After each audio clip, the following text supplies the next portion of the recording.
So the brain actually has some really distinct characteristics that separate it from a computer. The brain is actually a laboratory, and by our design and by our own will, it acts as a laboratory to take concepts, ideas, and models, and in a certain part of the brain, it builds those concepts and ideas. And it says, I'll take a little bit from what I learned here, and a little bit from what I remember here, and a little bit of my experience here. And let me take those specific areas and ask the what ifs, the possibilities, the potentials, contemplate on designs or ideals that are outside the boxes of what our present understanding is to come up with a new understanding or an enlarged box. So the brain acts as a laboratory, it's an architect. It designs models and it puts the pieces together. And its main function is to come up with a new picture, a new concept. And by repeating it over and over again, there comes a moment when we become so involved in that concept, so involved in that idea, that we lose our attention or our awareness on our external environment, on the signals that are coming from our body to our brain, and on relative time, because all of our awareness has gone within, it's gone to that concept and idea. The moment that happens, that picture, that model, gets pushed or moves to the frontal lobe. And the frontal lobe is the area of the brain that is the executive. When an idea or a concept makes it to the frontal lobe without our mind wandering to a shopping list and the pain in our back and what time it is and who we have to call and our relationships, we've put all those aside and we no longer keep re-accessing or re-interacting with parts of the brain that are already known within that box, but we're taking those individual concepts and models and ideas and building a bigger concept, and we lose track of our association to people, to places, to things, to times, to events, and we are completely focused on or concentrated on that idea. That's the moment that that idea makes it to the frontal lobe. And when that concept makes it to the frontal lobe, it becomes more real than the external environment. We lose track of the external environment. And that internal picture now that becomes more real than the external environment is literally where reality is happening, because all of our awareness is there.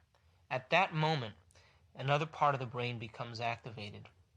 That part of the brain is called the cerebellum. It is the oldest part of the brain. It has millions of connections per neuron as opposed to thousands of connections per neuron in the neocortexes.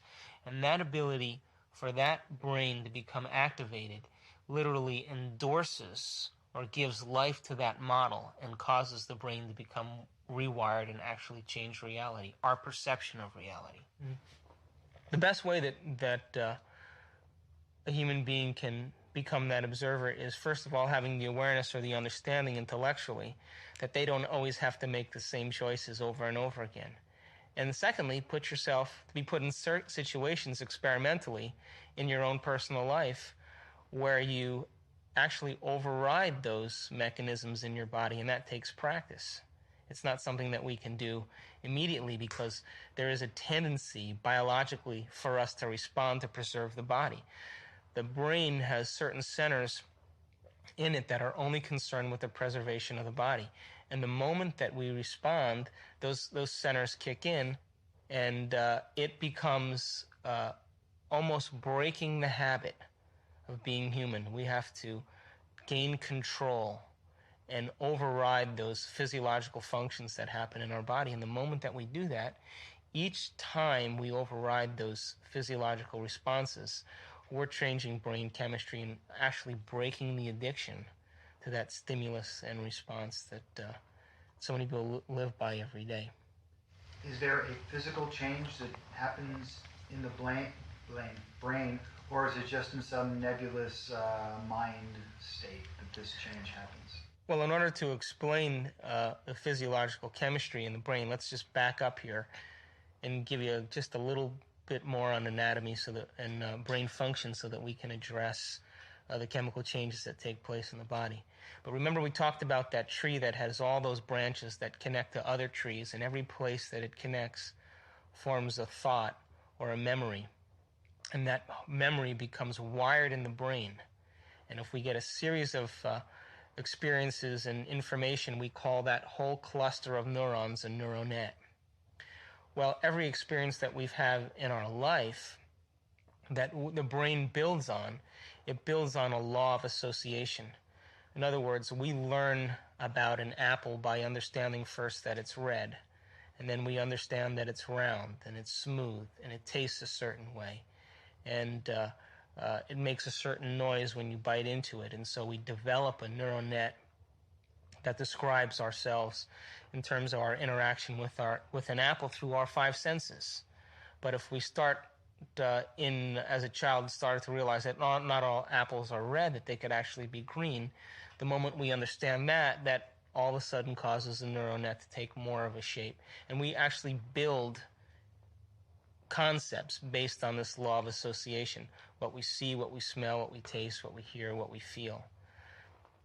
And by the second law, which is the law of repetition, which says that if we do something over and over and over again, by the mere fact that we're repeating it, the process of learning whatever we're learning starts to become simple. It starts to become automatic. It starts to become familiar. It starts to become easy. It starts to become natural. It starts to become subconscious. It almost starts to become unconscious. So the law of association and the law of repetition put together causes those nerve cells to literally become hardwired. As we repeat a process, whatever skill we're repeating, those connections in the brain start releasing certain chemicals called nerve growth factor. And that nerve growth factor acts almost like a miracle grow to cause a long-term relationship between one neuron and the next neuron. And that's what causes us to go from something that we have to put so much conscious awareness on and so much attention on to learn, to all of a sudden to be able to do something automatically and easily. It's because we literally wire it to the extent that holographically or dimensionally it starts interacting without our conscious mind. It becomes natural and becomes easy.